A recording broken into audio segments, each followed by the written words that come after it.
So being on this path of personal growth is absolutely amazing. But at the same time, let's be honest, it can also be very messy, uncomfortable, and at times it can feel incredibly lonely. If you're on a path of healing, transformation, or awakening, then you probably know what it's like to be your own worst critic.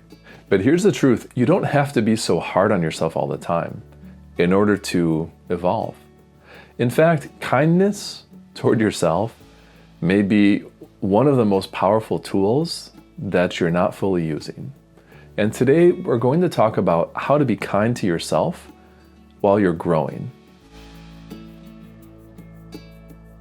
So first, let's remind ourselves about this aspect of growth. Now, growth is not a straight line. It's not linear. It doesn't follow your schedule, and it doesn't check in with your ego.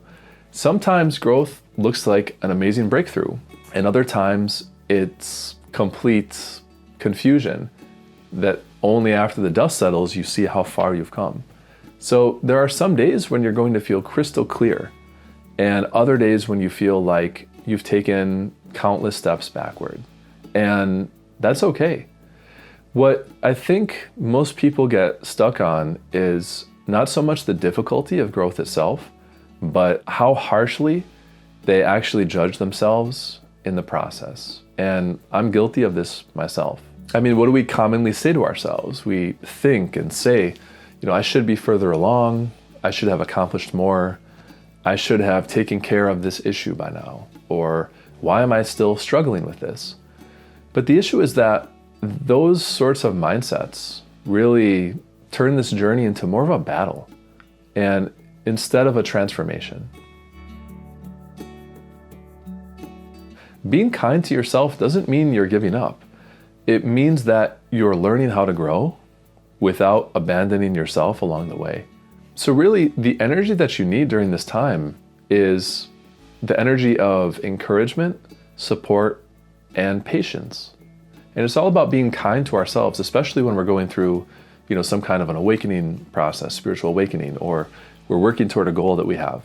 What does that look like? Kindness to ourselves can look like saying, hey, I'm doing the best that I can right now. I'm giving it my all. And just letting yourself take time off and rest without guilt.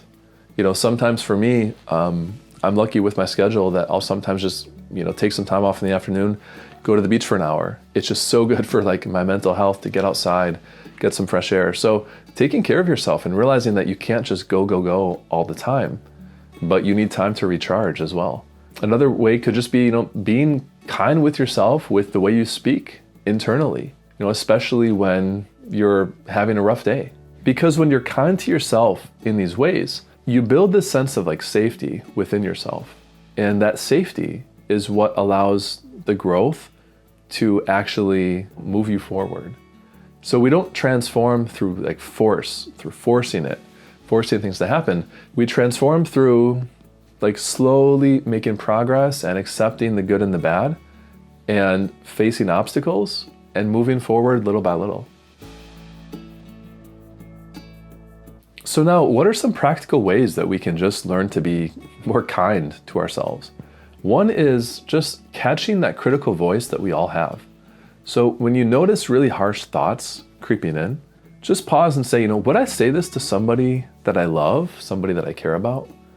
And if not, rewrite that thought with much more love and compassion to yourself. Another way, and this sounds a little silly, but it works, is almost think of the way you talk to yourself as the way a parent would to a child.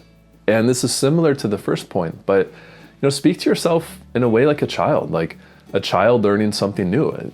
You probably are. Your path is it's new and you're learning and you're making mistakes. That's okay. So offer reassurance and celebrate the small steps and the small wins and be optimistic and supportive. And another step is quite simply just let yourself be. Give yourself the time that you need to move forward. So you don't have to have all the answers. You certainly don't have to be perfect. And remember, your self-worth is not tied to the pace at which you move forward or even your progress or your success. Your self-worth is something internal that's there regardless. So here's the ultimate truth that I really want to leave you with, and that is that you don't have to become someone else in order to be worthy. I mean, you're worthy just intrinsically because of who you are, not because of what you produce or what you do. So the pace at which you grow and how much you can accomplish and how quickly you move, that's going to vary depending on every person. And don't be so hard on yourself. You don't have to be perfect. You don't have to have it all figured out.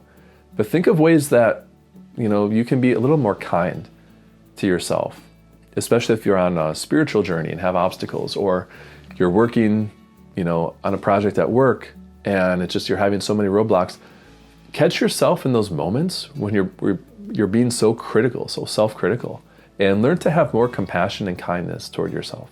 So what is just one simple, kind thing that you can do for yourself today? Let me know in the comments below. I'd love to hear how you're honoring your own unique journey and yourself. And remember, be gentle with yourself, be kind, have more compassion. You're growing and we're all here to learn. So thanks for watching, and I'll see you in the next video.